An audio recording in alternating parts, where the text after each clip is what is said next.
coming live. Hey, we're going to have a little watch party. So James is going to take a second and he just liked me. So I got him as a friend. I'm keeping him too.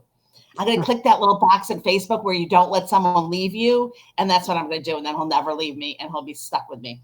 And last night I followed him and Alan and I watched the YouTube videos and my husband was kind of sleeping. And then all of a sudden he goes, I'm really interested in this.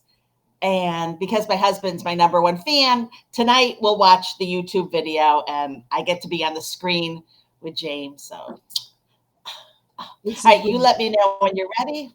Okay, I'm going to check my page.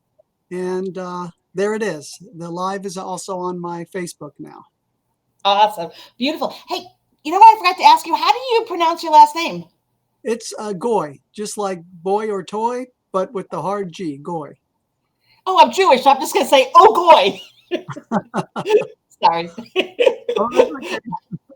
Bad joke. Okay, so tell us about, because with the videos I was watching last night, you were like, there was nothing going on. So what is going on? I love it. Clean shaven. Yeah. Well, I don't know how long it's been, maybe somewhere around 8 years, but I had done this earlier in life as well a couple of times. And the last time I did it was back around 2000. It was about like this, only it was all much darker at that time. But, there's several reasons for it. But one is you just get tired of shaving and you're just ready for a change. I do have dreams where I had one recently where my life partner, Kathy, had, I had a dream that I woke up and she had shaved me and cut my hair off while I was sleeping. And, but I have other dreams also that I'm all clean shaven and I feel great. And so one of those times I actually shaved and everything after the dream. So we'll just see what happens. But also people, if you notice a lot of the yogis and whatnot, they have the longer hair. And it's because they have an understanding that the hair is actually an antenna. It's like an organ. It's not just there for no reason. So and I read this story years ago about American Indians who were drafted into service. I don't know if it was the Civil War or whatever, but they were used as trackers. And of course, when they were inducted in, they cut their hair and all like everyone else. And they found when they cut their hair, they couldn't track nearly as well. Yeah, so it's multifaceted, but maybe the biggest reason is I'm just lazy. I don't like cutting myself, and and it just it kind of people say, "Wow, that's quite a beard and quite a hair." I say, "Well, I can't take all the credit. It just kind of grew on me."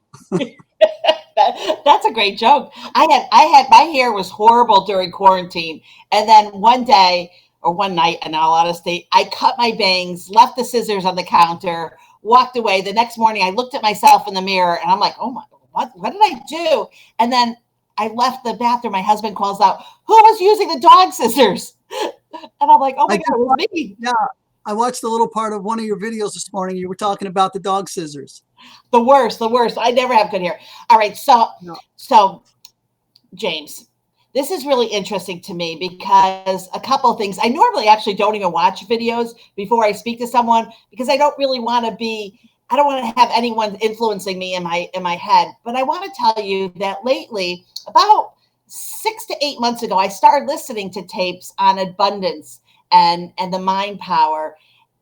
And when I was listening to your video about 10 years ago, when you were talking about the doubt, I was like, oh my God, you really are talking to me, because the idea of having money has always been something to me that if I feel like if I have it, I want to give it. Even when I have nothing, I'm still like donating, giving. And yesterday, I actually had a nice conversation with a financial woman, talking to her about like that, the problem I have with money. And I think that you're hitting the nail on the head. So can you talk about that? I love the belief, but the doubt that you have, and I'm not even sure if I got the right words, but will you take it away about that? Because I'm not sure, maybe I believe I deserve it. Right. Yeah, well, it's multifaceted. One way doubt comes in is doubt in our own ability.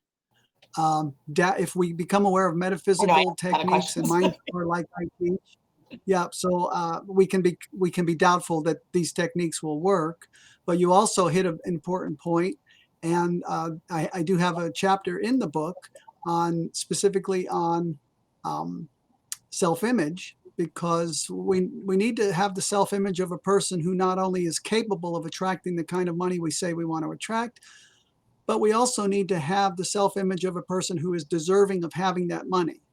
Now, the mind power techniques are so strong and powerful and workable that you can attract money even with a when you're lacking in your self-image, but you're going to have a very hard time holding on to it, being consistent, increasing your net worth or your income.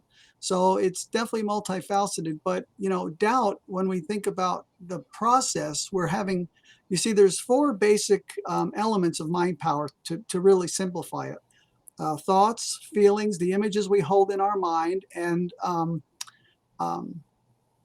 the words we speak, which are much more powerful than most people think. And so when we have doubt, we're actually holding images of things we don't want to create. The subconscious mind doesn't know that we don't want these things we're imagining. It thinks that these things are true and then sets out to make them true. So when we have doubt, we tend to think wrong. Our emotions and feelings are wrong. The images are wrong. And the words that we will tend to speak will be wrong. And when I say wrong, I mean in the overall spiritual sense, I don't see any right or wrong. But what I do see is desirable or undesirable. And if we're having thoughts, feelings, images, and speaking words that are counter to what we want, and we're thus attracting those things, then it's wrong for us because it's not what we want. That is so interesting. I have to say, I personally have a burning question that I really want to ask you this. What generation really absorbs and understands the power that we have in manifestation? And then what generation blows it away? Like it doesn't, it's nothing. That's a really good question. And have you thought about that? I Because never I'm really, really curious. I'm I don't know that I've 58 thought about it, years young. Yeah, right, right. And I'm just a few years older than you. And I I find now that I'm thinking about it, that people at every age can be open. I mean, I came into this information when I was in my very early 20s, started finding my first books on mind power, spirituality, law of attraction, manifesting, occult, all kinds of different things such as that.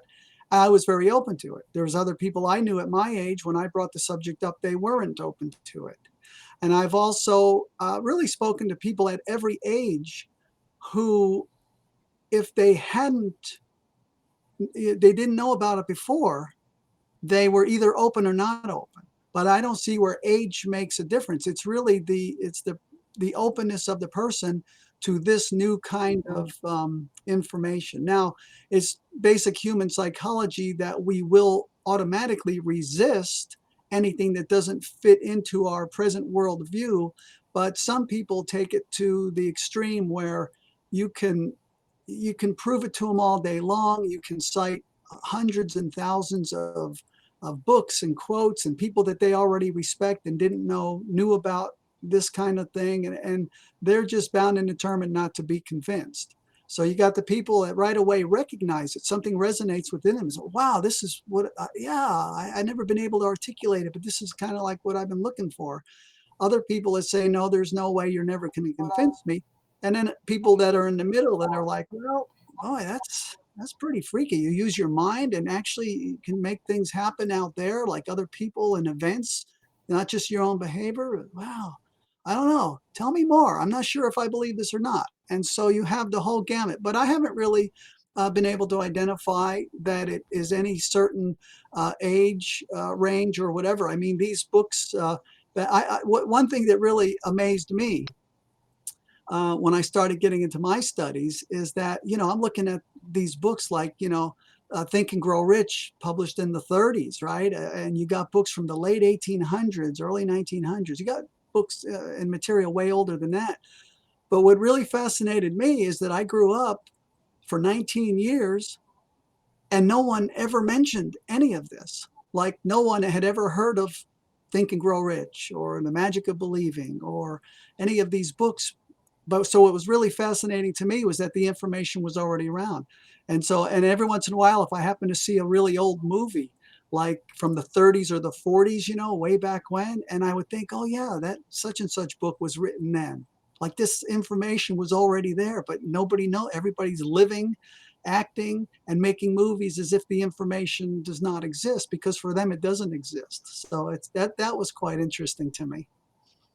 It's interesting because okay, so I actually really never heard of it or really thought of it until about 8, 9 months ago. Though when you think about it, isn't the saying "misery loves company" kind of like, when you're miserable, you want everyone because that's what you're attracting? Does Is that kind of like Yeah, the whole idea of the mindset, that a saying like that's from like so many years ago? right. Yeah, I think it's part of that. I mean, if we're miserable and then there's other people around us that are miserable, then we don't feel quite as miserable. And if we complain about how terrible everything is, then and people agree with us, then we feel validated. And also, when we're miserable, we get attention because people are like, "Oh, it'll be okay," Here, let's have a cup of coffee. So there's a lot of emotional payoffs to being miserable, but also it depends on the circles you move in. Because as human beings, in the old days, I'll call them the old days, you had to be accepted by the tribe. Because if you were ostracized and sent out by on your own, you probably would not survive. So therefore, we have this really deep-seated emotional connection and reaction and need to be accepted. And so we will tend to go along with the prevailing mental climate and outlook that we find ourselves in. And that's why association is so important. Who we associate with, who we spend our time with, what kind of media we watch, what kind of books we read, because all of this is going in, and it's helping us to figure out who we are. And so we want the highest and most positive and most useful, productive, and powerful information and associations we can get, because that just helps us to move forward in life, to get more of what we want, less of what we don't want, and also to be a greater blessing to the world. Because the more we are, the more we become, the more we have, the more we can do, and that we do, um, the more the entire world will be blessed. I love that. I really feel that, like for myself, when I do get in that negative area, to push it out, because it really does affect you emotionally and physically. But I also, growing up, I've always had a lot of intuition, which really bugged my family, I think, a lot, because I kind of relied on it. But yet I always had this like feeling that I knew what was going to take place. But listening to you last night, I'm like, oh my gosh, it was in my head. Like, can you explain that? Even though what I said probably sounds like jambalaya to everyone else. Right. Well, I mean, addressing the subject of intuition in particular, I mean, that is a chapter in the book. It's an extremely important part of just human life and survival to begin with, just from an evolutionary standpoint. The basic definition of intuition is just direct knowing, right? Direct knowledge without any intermediary that something came to us. We don't know how we know something, we just know it. And everyone has probably had the experience of coming into contact with a certain person and then just getting a very dark, foreboding kind of a feeling like, oh, there's something wrong with this person. Or to go into an environment, a building that doesn't feel right. And but as it fits in with mind, so it's very good that you have that, like a stroke, because I think we all have it coming in, but it's kind of beaten out of us because we're just jammed into this way of being and living where everything is conscious mind. This is good, this is bad, and you have a to-do list and figure out the pros and cons, and where's the intuition in the decision making process in life in general, who we, where we work, what we do, and all of that. But speaking specifically to intuition as a part of mind power, see, mind power is a very active process in which we are actively showing and telling the universe and our subconscious minds what it is we want to create, whether it's financial or anything else in life. And so it's very active. But as you get along in the process and we start looking at the subject of intuition, we need to be able to switch to a different mode. The one is very active, where we're programming in, we're consciously and methodically thinking and feeling and imaging and speaking in certain ways, very active. But then the passive part of it is, now we've shown the universe and our subconscious minds what it is we want to create. Now we need to quiet down at certain times so that we can be guided to what our part will be to help these things come to fruition, so that we have fewer failures and fewer false starts, and that more of the things we do will tend to work out. And so that's by following our intuitive guidance. And a surprising thing, though, when you really get into this process, years and decades, is that you find out that your part is often surprisingly very, very tiny. Like, the main thing you have to do is the mind work. And then there will be other things you need to do as well. But you'll find over time that the part that you need to do is really minimal compared to all of the other things that are going to take place. People's thoughts and feelings, emotions, actions, events, circumstances, all of those things supposedly out there in the world will start to morph into what they need to bring your vision to fruition. It's an absolutely fascinating process.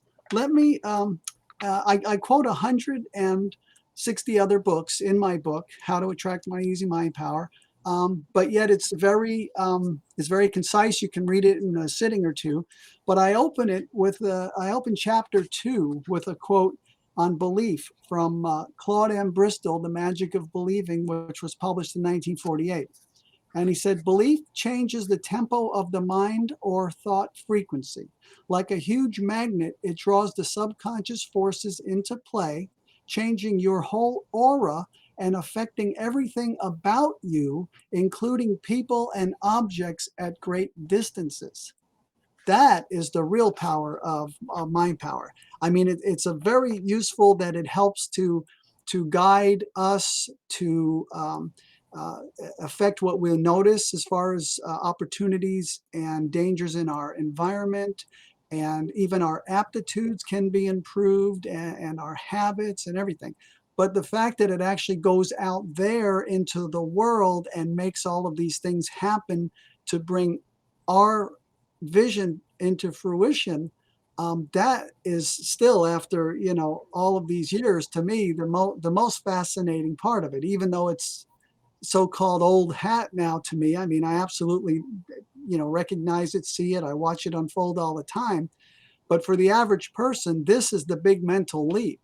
Not just that your own thoughts and your own programming, even from the outside, media, friends, family, is going to condition you to act and be certain ways, but that subconscious conditioning, whether it's self-imposed and planned, or just haphazard and from the outside, or haphazard from your own self with your lazy thoughts of going along with the crowd or whatever, that's the part that makes you or breaks you. But that's the part that's a little bit of a hump for people to get over who don't know about this, because it seems unbelievable, right? That I can think something and all of a sudden 1,000 miles away or halfway around the world, something else starts happening that a month from now I'll be able to look back and say, well, this had to happen for this to happen today. And that started happening right about the time I started doing my mind work. It's just a fascinating process to observe.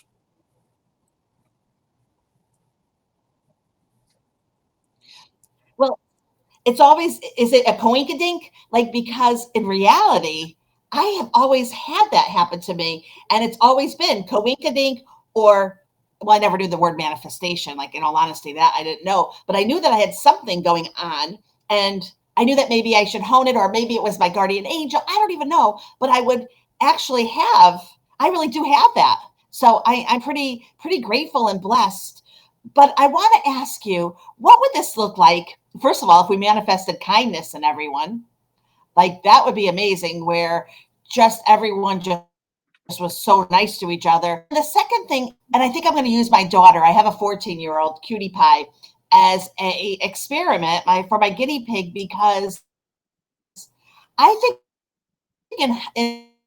in school,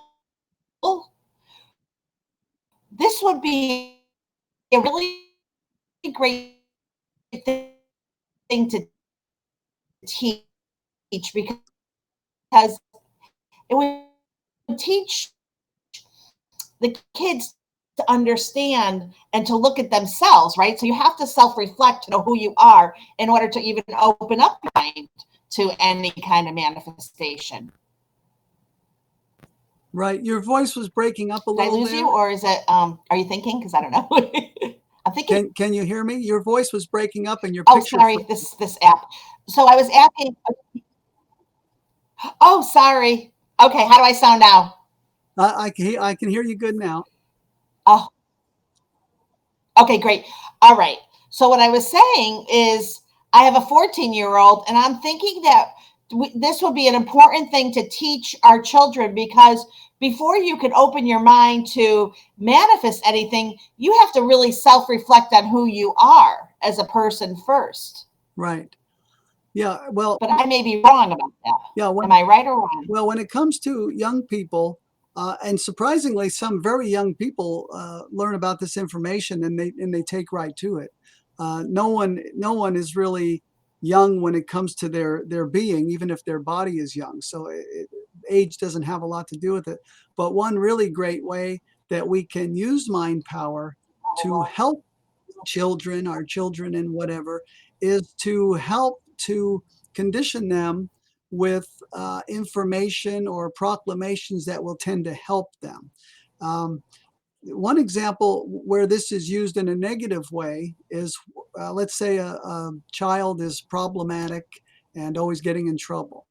And we'll say he in this instance, um, is always hearing from one of his parents or someone else he trusts or whatever, you're going to end up in jail by the time you're 18, or you're never going to make anything of your life. You're going to be, whatever that negative program is. If we put it in enough times, it's going to become the part of the operating system of that individual.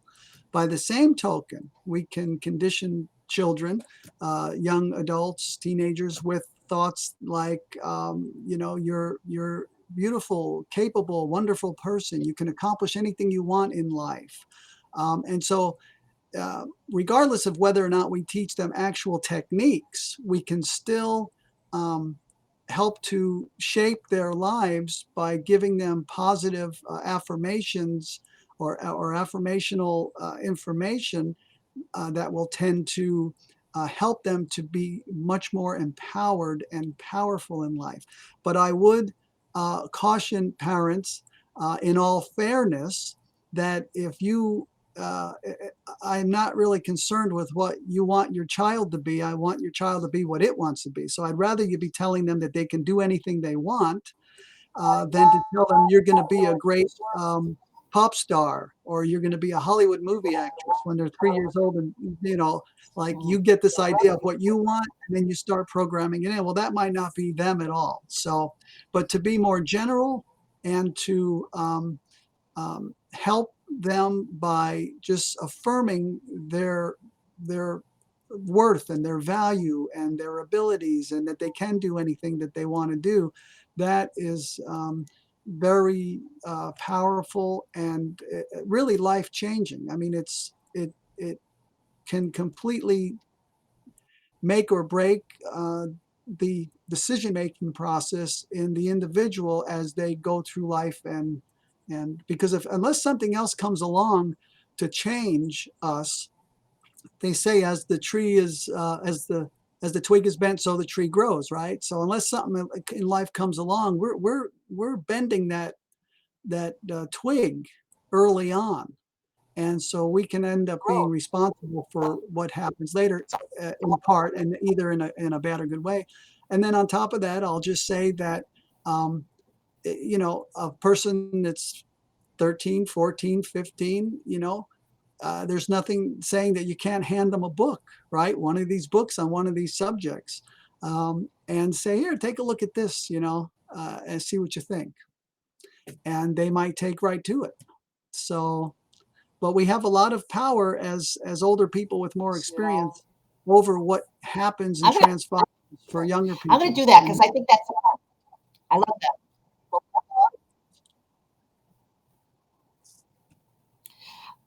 I'm sorry about the connection here. I think it's very important, and I'm going to buy a book so that I can share it with my daughter.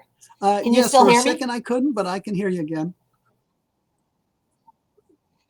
I want to ask you about music. So, I'm not great with money. I'm generous to a fault. I get guilty feeling if I want it. I definitely need it. I don't know how much I need. I need enough to live comfortably. I don't need a lot of money because I don't live flourishly. I don't have fancy clothes. I wore the same shirt yesterday. I don't have designer bags. I don't have designer watches. I live a comfortable life because I want to always help other people. But when I was first looking at abundance and manifestation, I found myself listening to the music. So can you tell me what is that about the manifestation with the music that's available on the web? Well, you would have to enlighten me a little because I'm not really probably up on whatever it is that you're talking about. I'm a songwriter myself, an amateur songwriter. I have a couple of books.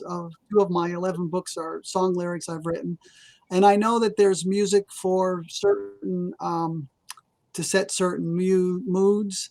I know that there's healing music. Some of these musicians have really studied the physiological effects of music on people. I mean, I know that there's science behind all of that, and I myself have a few.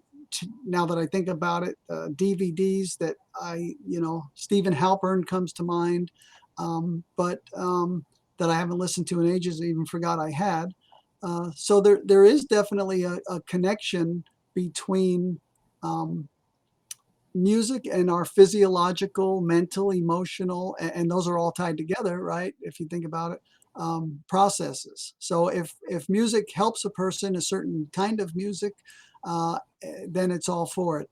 I personally shy away from things like tapes and things and I'm not saying there's anything wrong with them, but like subliminal programming, for instance. For me, I'd rather be just fully in charge, and I'd rather be the only one inputting. And I'm sure the source of where that's coming from is, you know, credible and fair and all of that. But who knows if you're opening yourself up to something that you don't really know what's in there. So and I guess some music has subliminal messages in it, and some people I know, if you listen to them, that's everywhere and everything, and so you have to be careful. So, but I tell people whatever works for you, if you're finding benefit in it, then go ahead and do it. And then guess what? Down the road, you might find out, oh, I don't really like this, and here's why. But guess what? That is actually a learning experience as well.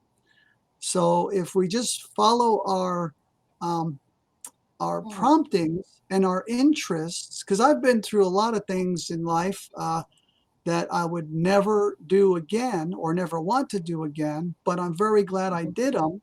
And one I was in I'll call it a school, to be kind. I was in a spiritual school in my younger 20s for 2.5 years, and gave my whole life, soul, time, energy to this.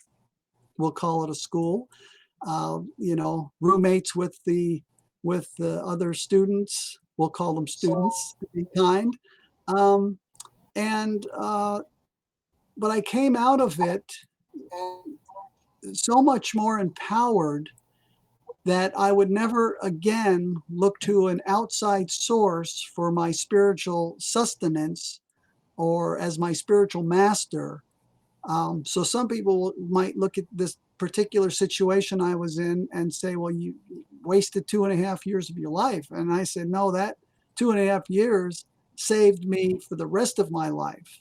So anything that people are into, there's a lot of things that I don't talk against, but that I don't actively wouldn't subject myself to either. And I don't even like mentioning them because people think that then I am disparaging them or saying that they're not good. Everything is good in its own time, in its own place, for the individual.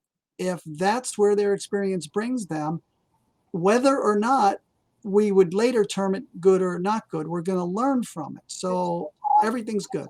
And I don't know, I probably didn't really answer what you were looking for with the music thing, but everything has its place.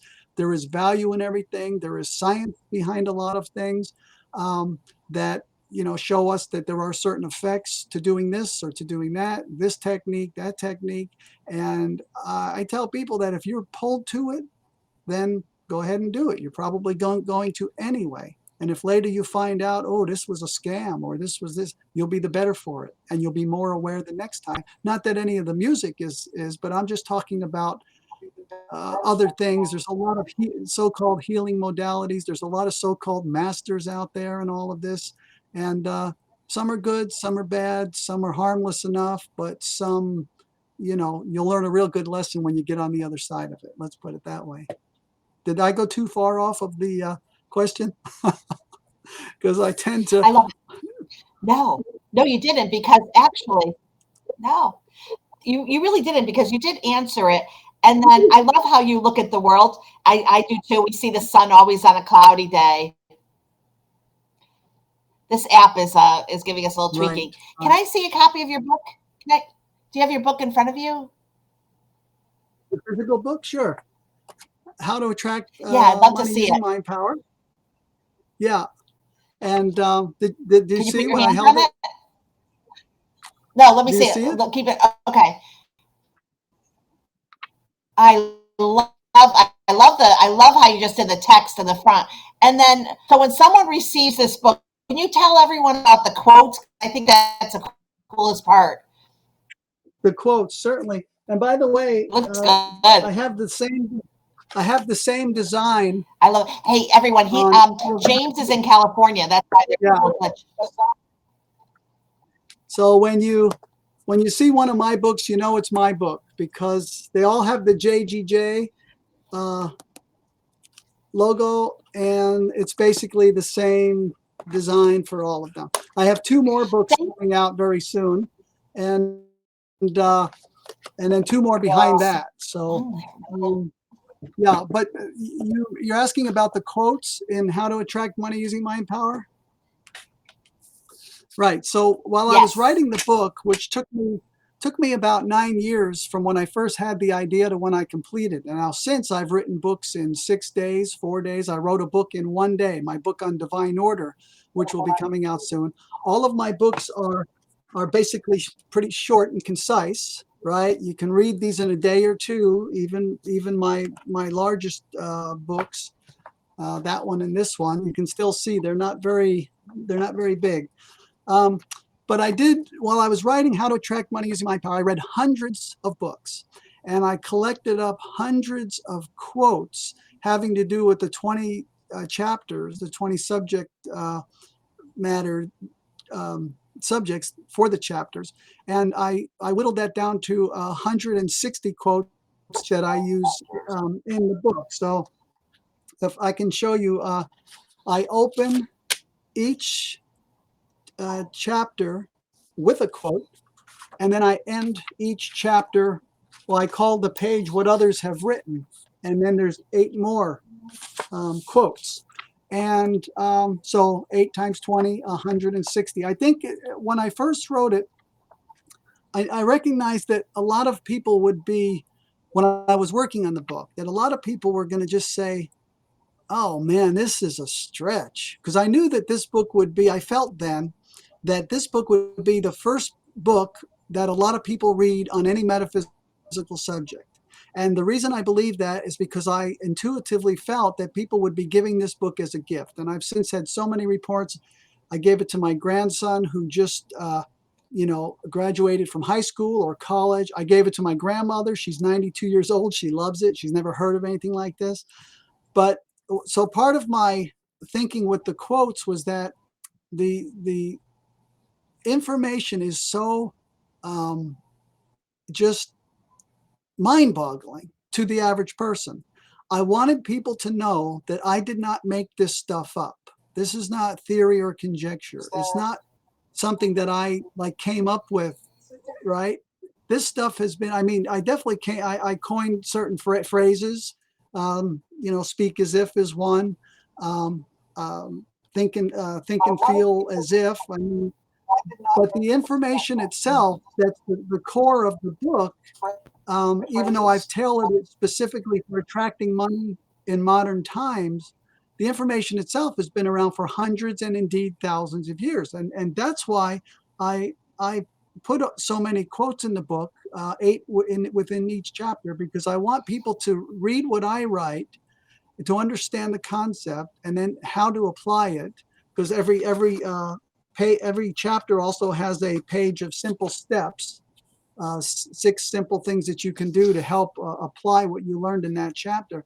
But I wanted people to be empowered at the end of each chapter, well, primed in the beginning by reading the one quote, and then empowered after the chapter by 7 more from all time periods and all kinds of people.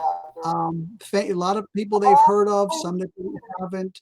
I wanted them to be empowered that, wow, there is something behind this. Look at these books. They've been around and look at what these people are saying. It's kind of like what he said. So I just really was not wanting people to think to discount it. Like this is too good to be true. I wanted to know this is true.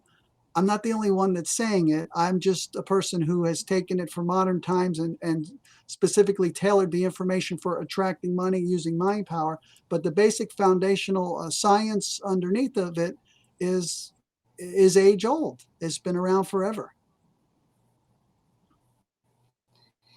I love it.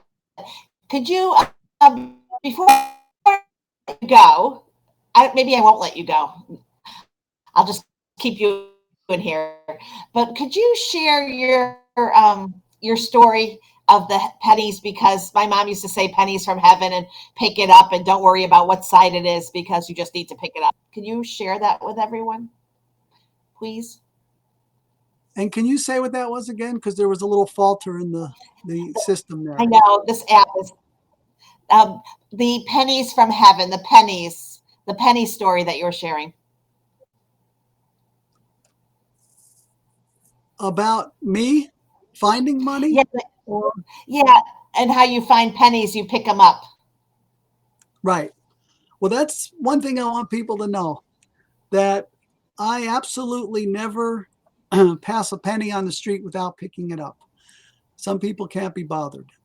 But what I like to tell people is there is absolutely no difference between a penny and $1 million in kind. It's the same exact thing. The only difference is in degree. $1 million is a higher degree of what a penny is. So if you're using mind power to try to attract money and you are having money laid at your feet, right? That's free money laying on the ground, and you can't be bothered to pick it up because it's only a penny. Well, you've weakened your attractive ability in that moment. The universe put that penny there and put you there to be able to find it.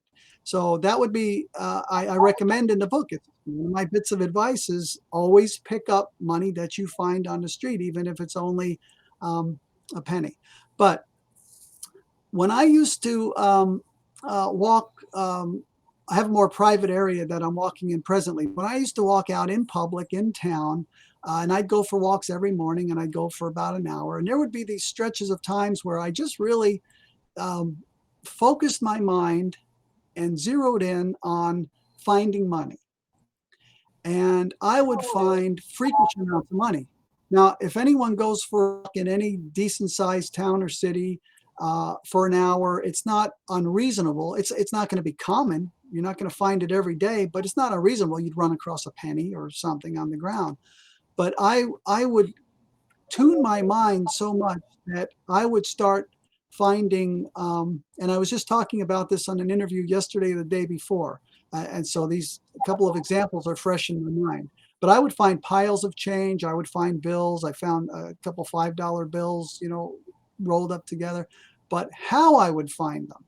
So one time I'm thinking of, I'm walking down the street and I see coming from the other direction a man with a dog, a medium-sized dog that looked like it could be potentially trouble. I don't know the dog. And so at this particular time, I went around a car so that I didn't have to pass the dog on the sidewalk, the man and the dog. And on the other side of the car, right outside the driver's side door, was a pile of change. Like maybe somebody came home the night before, got out, they were trying to mess with their keys, who knows, dropped some change, couldn't be bothered picking it up. So not only was I in the right place at the right time, and I was doing my part, and I had the right mindset to find money on my walk, but the universe, or whatever you want to call it, had to make conditions so that I'd go around, because I never would have seen it there if the dog wasn't coming. Another time there was one busy street that I would routinely cross twice, once going out for my walk, once coming back. There's a major street I'd have to cross. I wouldn't cross at the lights. They were very far apart. But I would wait for a break in the traffic, because there usually was traffic, because it's the morning and people are going to work. And so I wait for the traffic, and then I just make a beeline straight across the street with a fast walk in a straight line, not a run. If I have to run, then I'm not going to do it, because then it's too close. So I wait until it opens up enough where I can make a straight beeline. So one day I'm walking, and I'm watching, and then I'm walking, and then boom, I see, okay, there's my chance. I make a beeline straight across, and there was like a nickel or a quarter right there where I was about to step up on the curb. So again, I primed my mind. The money was already there, and I knew that I could find, money.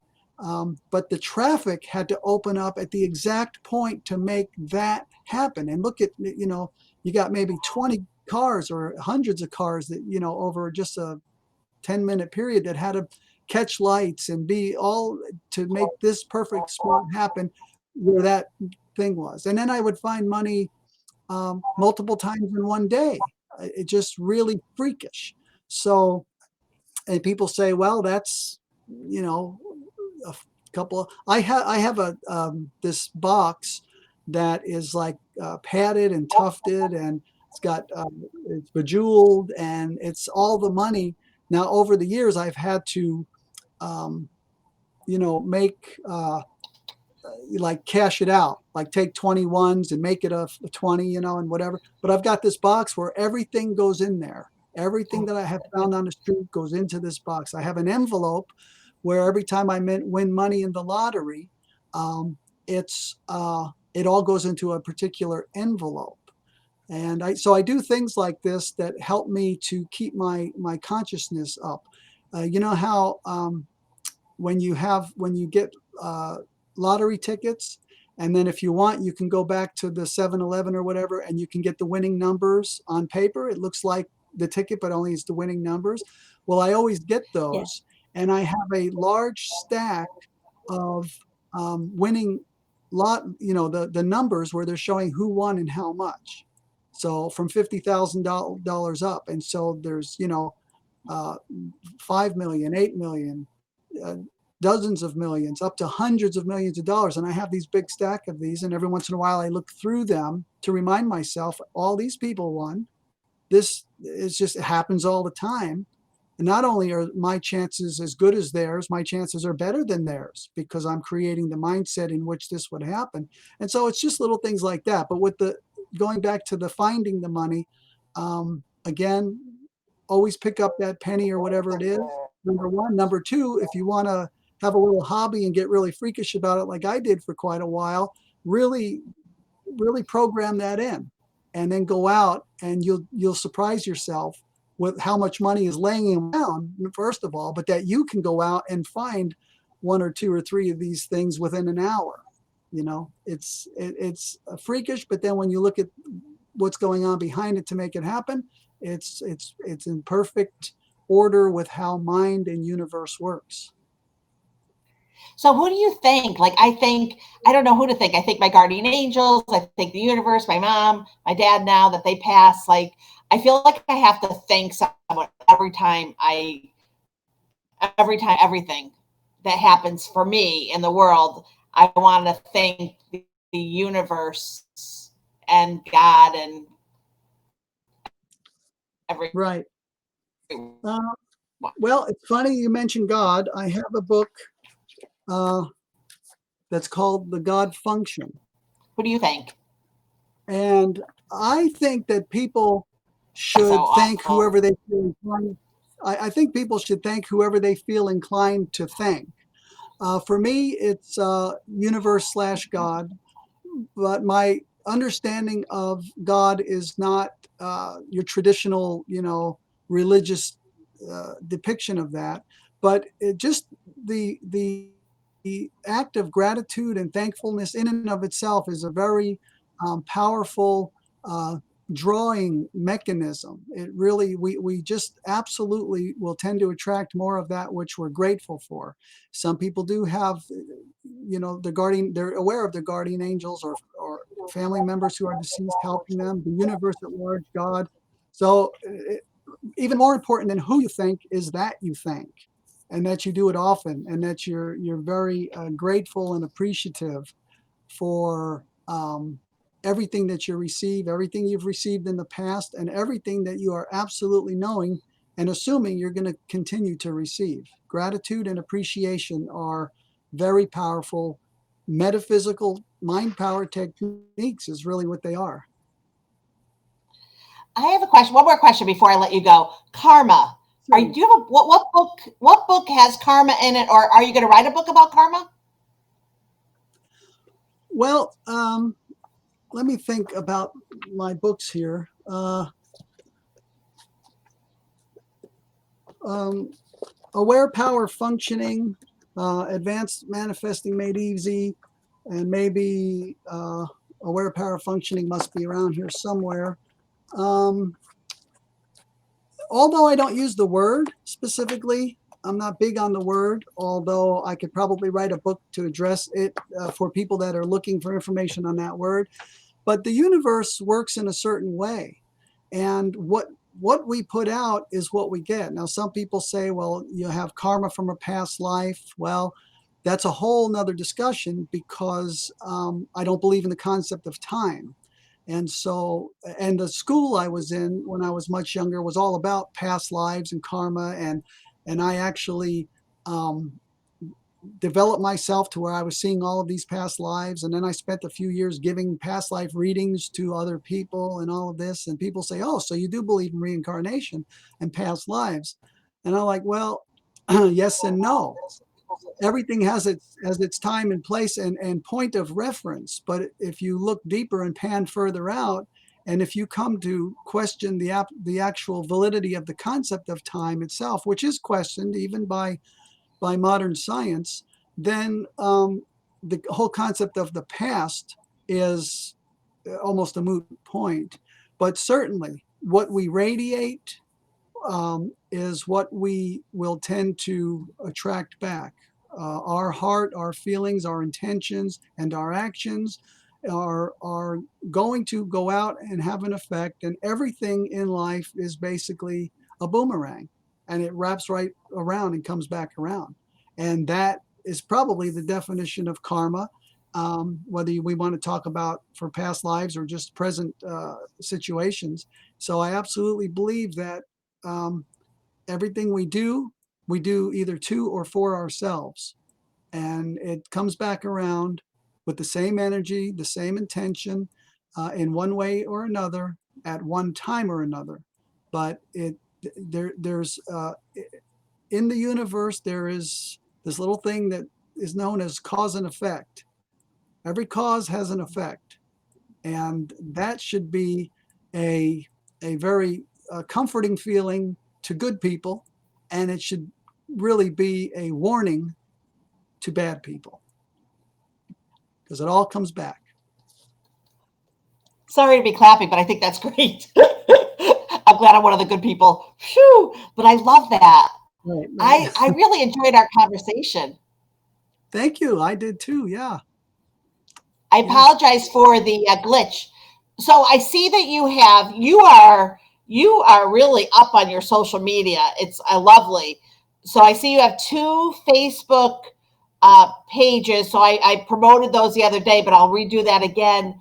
You have a Twitter, LinkedIn, Tumblr, Pinterest, Google. I was like, whoa, you go, because I think it's Yeah. so important for you to spread your message. Right. And I'm going to help spread it too as I start to learn my own process of getting out of my doubt and fear. Right. Fear is, yeah, Yes. I shouldn't be fearful of money. But yet I fear Right. money. That's another Right. thing. I could talk for hours. I'm going to let you go. Fear, the way you address everything, I'm going to get the book and I look forward to reading it and I'll share it too. And is that okay? Because when Right. if you go to Mr. Goi's website, that is actually down right there, you'll actually see that too. Your website's chocked full of information too. Wow. Right. And let So me I'm mention sorry about something the quickly. app again, and I look Oh, forward that's to. okay. Let me mention, when people go to my website, jamesgoijr.com, they can download a free PDF copy of Attract Money Forever when they subscribe to my free monthly Mind, Power, and Money e-zine. Um, Now, all of my other books, every single other book I've written, if you go to Amazon for Kindle, if you go to Barnes and Noble, if you go to Kobo, every at this time and until further notice, every single book I've written is free in ebook format on Amazon, on Barnes and Noble, at Kobo, and several others. So I encourage people. I'm guided to do this at this time. If that changes, then I will change my actions. But right now, you can actually go out and get every single book that I have written for free right now today. And most of them, all of them, you can read in a day or two. Most of them a day. They're short, and so I encourage people to take advantage of this, to go out and to scoop up all of my books for free. Each one is literally just is like pushing one button for each one. Go to the page, push a button. You can download them all in just a minute or two, and I encourage people to do that.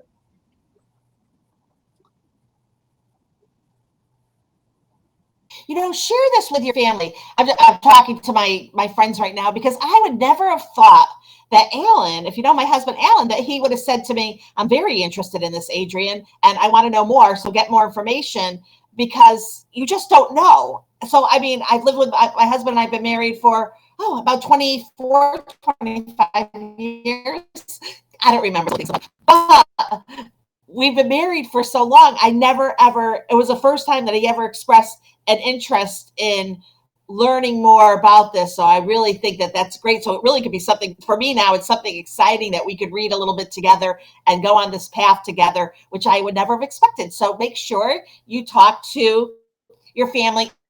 And I'm sharing this with my daughter, Alana, because I think it will help her at 14 in high school and open her eyes to dealing with, first of all, everything, but also we talked about being positive all day. And we did the other day to school, we actually did a lot of positive affirmations.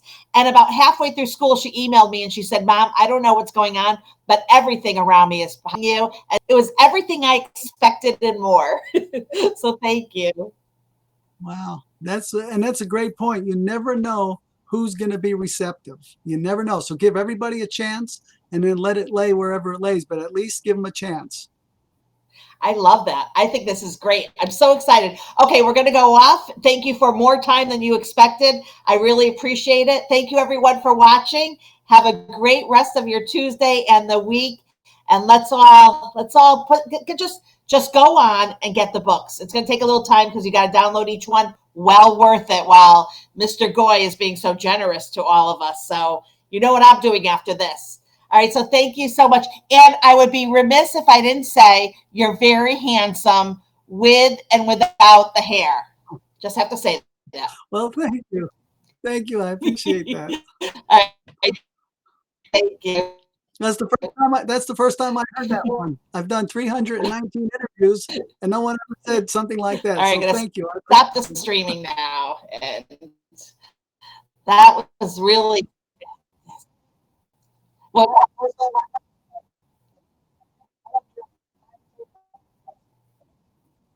Now I'm not hearing you again. Really? But everyone says, "Oh, we're not stopping the streaming." Everyone says that I am. You know what? I see the beauty in people, and I love that.